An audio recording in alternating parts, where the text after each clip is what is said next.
in each stage of the 30 days of fasting. Stage 1. During the first couple of days of fasting, both blood sugar level and blood pressure drop.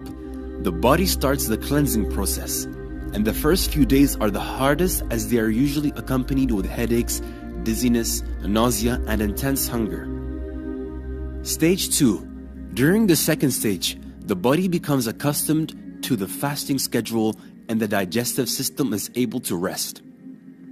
The digestive system focuses its energy on cleansing the body and healing the cells as the white blood cells in the body start to become more active. During this stage, the organs start their repair process as well. Stage 3.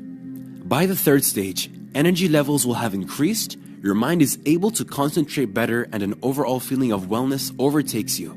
During fasting, the body's healing process becomes a lot more efficient, and so the body repairs any damaged cells during this stage. During this stage, the colon, liver, kidney, lungs, and skin are detoxing by eliminating toxins. Stage 4.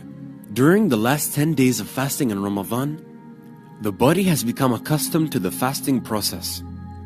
Your body becomes more energetic and you experience improved memory and concentration. At this stage, the organs are finishing up their healing process, and once all toxins are removed, the body is able to function at its maximum capacity. These are just some of the physical benefits of fasting that will take place within the body, but the spiritual benefits this month are far greater than anything mentioned here.